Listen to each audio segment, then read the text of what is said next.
Hi hello friends, welcome back to BJ kitchen heaven. ಎಲ್ಲರೂ ಹೇಗಿದ್ದೀರಾ? ಎಲ್ಲರೂ ಚೆನ್ನಾಗಿದ್ದೀರಾ ಅಂತ ಅಂದ್ಕೊಂಡಿದ್ದೀನಿ.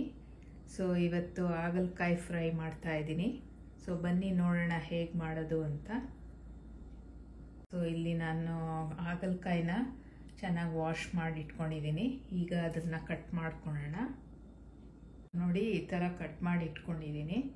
ಈಗ ಮಧ್ಯದಲ್ಲಿರೋ ಬೀಜನೆಲ್ಲ ತೆಗೆದ್ಬಿಡೋಣ. ನೋಡಿ, ಈ ಥರ ಮಧ್ಯದಲ್ಲಿರೋ ಬೀಜನೆಲ್ಲ ತೆಗೆದಿಟ್ಕೊಂಡು ಈ ಥರ ಕಟ್ ಮಾಡಿ ಇಟ್ಕೊಂಡಿದ್ದೀನಿ. ಸ್ಟವ್ ಮೇಲೆ ಒಂದು ಅಗಲವಾಗಿರೋ ಪಾತ್ರೆನ ಬಿಸಿ ಆಗಕ್ಕೆ ಇಟ್ಟಿದ್ದೀನಿ. ಸೊ ಅದು ಬಿಸಿ ಆದಮೇಲೆ ಒಂದು 4-5 ಸ್ಪೂನ್ ಎಣ್ಣೆ ಹಾಕೋಣ. ಸೊ ಈಗ ಪಾತ್ರೆ ಕಾದಿದೆ. ಸೊ ಒಂದು 4-5 ಸ್ಪೂನ್ ಎಣ್ಣೆ ಹಾಕ್ತಿದ್ದೀನಿ.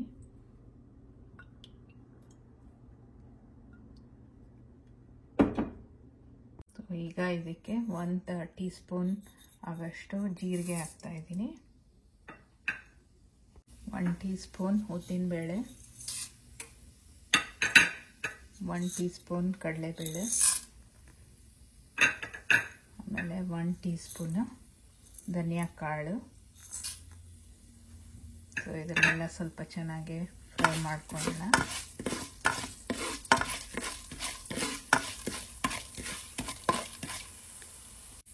ಸೊ ಈಗ ಇದಕ್ಕೊಂದು ದೊಡ್ಡ ಈರುಳ್ಳಿನ ಹಾಕ್ತಾ ಇದ್ದೀನಿ, ಕಟ್ ಮಾಡಿರೋದು.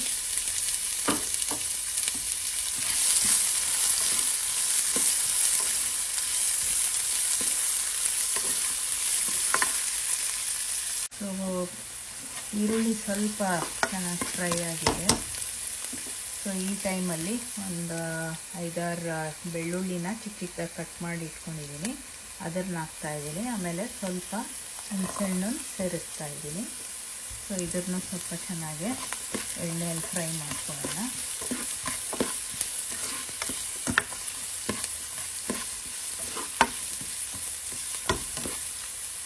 ಸೊ ಇದಕ್ಕೆ ಸ್ವಲ್ಪ ಅರಿಶಿನ ಪುಡಿ ಹಾಕ್ತಾ ಇದ್ದೀನಿ.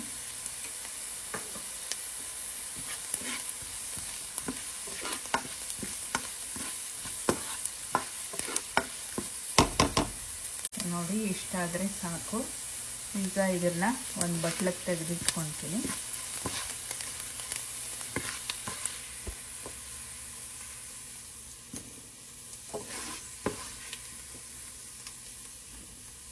ಸೊ ಈ ಥರ ಬಟ್ಲಕ್ಕೆ ತೆಗೆದಿಟ್ಕೊಂಡಿದ್ದೀನಿ. ಸೊ ಈಗ ಇದಕ್ಕೆ 1-2 ಸ್ಪೂನ್ ಅಚ್ಚ ಖಾರದ ಪುಡಿ ಹಾಕ್ತಾ ಇದ್ದೀನಿ. ಆಮೇಲೆ ಒಂದು ಸ್ವಲ್ಪ Kashmiri red chilli powder. So ಇದನ್ನ ಸ್ವಲ್ಪ ತಣ್ಣಗಾಗಕ್ಕೆ ಬಿಡೋಣ, ಆಮೇಲೆ ಇದನ್ನು ರುಬ್ಕೊಳ್ಳೋಣ. ಪಾತ್ರೆಗೆ ಈಗ ಒಂದು 4-5 ಸ್ಪೂನ್ ಎಣ್ಣೆ ಹಾಕೋಣ. ಎಣ್ಣೆ ಬಿಸಿ ಆದಮೇಲೆ ಈ ಕಟ್ ಮಾಡಿರೋ ಹಾಗಲಕಾಯಿ ಪೀಸಸ್ನ ಇದಕ್ಕೆ ಹಾಕೋಣ.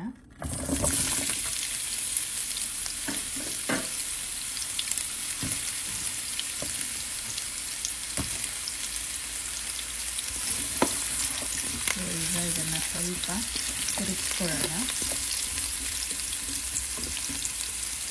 ನೋಡಿ, ಈ ಥರ ಸ್ಪ್ರೆಡ್ ಮಾಡಿ ಇಟ್ಟರೆ ಬೇಗ ಅದು ಫ್ರೈ ಆಗುತ್ತೆ. ಸೊ 2 ಕಡೆನೂ ಸ್ವಲ್ಪ ಫ್ರೈ ಆಗೋ ತನಕ ಇದನ್ನು ಹಾಗೆ ಬಿಡಬೇಕು.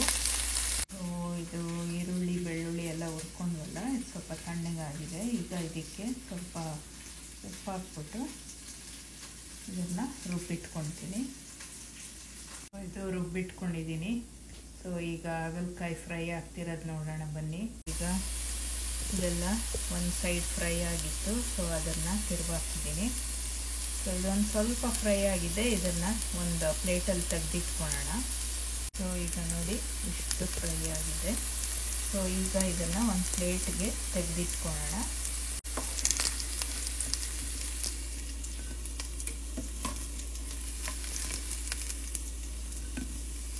ಈಗ ಈ ಮಸಾಲೆನ ಈ ಫ್ರೈ ಮಾಡಿರೋ ಹಾಗಲಕಾಯಿಗೆ ತುಂಬಿಡೋಣ. ಸೊ ನೋಡಿ, ಈ ಥರ ಮಸಾಲೆನ ಒಂದೊಂದು ಹಾಗಲಕಾಯಿನಲ್ಲೂ ಈ ಥರ ಫಿಲ್ ಮಾಡಿಟ್ಟಿದ್ದೀನಿ. ಸೊ ಇಷ್ಟು ಮಸಾಲೆ ಉಳಿದಿದೆ. ಇದಾದಮೇಲೆ ಅದ್ರ ಮೇಲೆ ಹಾಕ್ತೀನಿ. ಸೊ ಈಗ ಇದನ್ನು ಮತ್ತೆ ಸ್ವಲ್ಪ ಫ್ರೈ ಮಾಡ್ಕೊಳ್ಳೋಣ. ಸೊ ಈಗ ಅದೇ ಪಾತ್ರೆ, ಯಾವ ಪಾತ್ರೆಯಲ್ಲಿ ನಾವು ಹಾಗಲಕಾಯಿ ಫ್ರೈ ಮಾಡಿದ್ವೋ ಆ ಪಾತ್ರೆಯಲ್ಲಿ ಒಂದು 3-4 ಸ್ಪೂನ್ ಎಣ್ಣೆ ಹಾಕಿದ್ದೀನಿ. ಈಗ ಈ ತುಂಬಿಟ್ಟಿರೋ ಹಾಗಲಕಾಯಿನ ಇದಕ್ಕೆ ಸೇರಿಸೋಣ.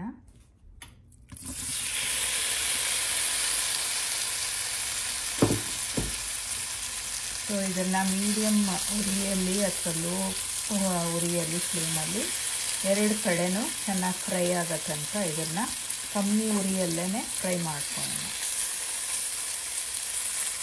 ಈ ಥರ ಸ್ಪ್ರೆಡ್ ಮಾಡಿ ಇಟ್ಕೊಂಡು ಸೊ 2 ಕಡೆನೂ ಚೆನ್ನಾಗಿ ಅದು ಫ್ರೈ ಆಗಲಿ.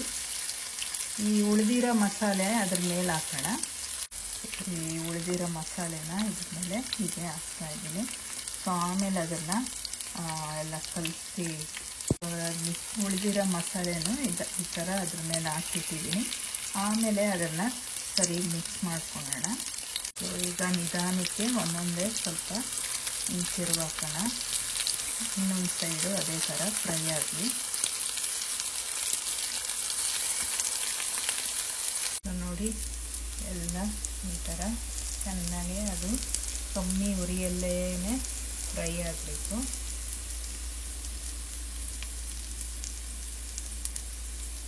ನೋಡಿ ಈಗ ಸೂಪರಾಗಿದೆ. ಸೊ ಈಗ ಈ ಟೈಮಲ್ಲಿ ಸ್ಟವ್ನ ಆಫ್ ಮಾಡ್ಬೋದು. ಸೊ ಈಗ ನೀವು ಟೇಸ್ಟ್ ಮಾಡಿ ನೋಡ್ಬೋದು. ಅಕಸ್ಮಾತ್ ಉಪ್ಪೇನಾದರೂ ಕಮ್ಮಿ ಇದ್ದರೆ ಸ್ವಲ್ಪ ಬಿಸಿಯಲ್ಲೇ ಒಂಚೂರು ಉಪ್ಪನ್ನ ಅದ್ರ ಮೇಲೆ ಸ್ಪ್ರಿಂಕಲ್ ಮಾಡ್ಬೋದು. ಸೊ ಈಗ ಇದನ್ನು ಸರ್ವ್ ಮಾಡೋಣ. ಸೊ ಹಾಗಲಕಾಯಿ ಫ್ರೈ ರೆಡಿಯಾಗಿದೆ. ಸೊ ಇದನ್ನು ಅನ್ನದ ಜೊತೆ ಅಥವಾ ಚಪಾತಿಗೆ ಒಳ್ಳೆ ಕಾಂಬಿನೇಷನ್ನು. ಸೊ ನೀವು ಒಮ್ಮೆ ಟ್ರೈ ಮಾಡಿ. ಆಮೇಲೆ ಈ ಹಾಗಲಕಾಯಿ ಇಷ್ಟಪಡದೇ ಇರೋರು ಕೂಡ ಇದನ್ನು ತುಂಬ ಇಷ್ಟಪಟ್ಕೊಂಡು ತಿಂತಾರೆ. ಸೊ ಐ ಹೋಪ್ ಈ ವಿಡಿಯೋ ನಿಮಗೆ ಹೆಲ್ಪ್ ಆಗಿದೆ ಅಂತ ಅಂದ್ಕೊತೀನಿ. ಸೊ ಮುಂದಿನ ವಿಡಿಯೋಲಿ ಸಿಗೋ ತನಕ ಟೇಕ್ ಕೇರ್. ಬಾಯ್.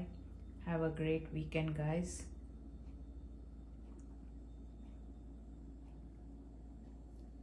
So take care. Bye bye.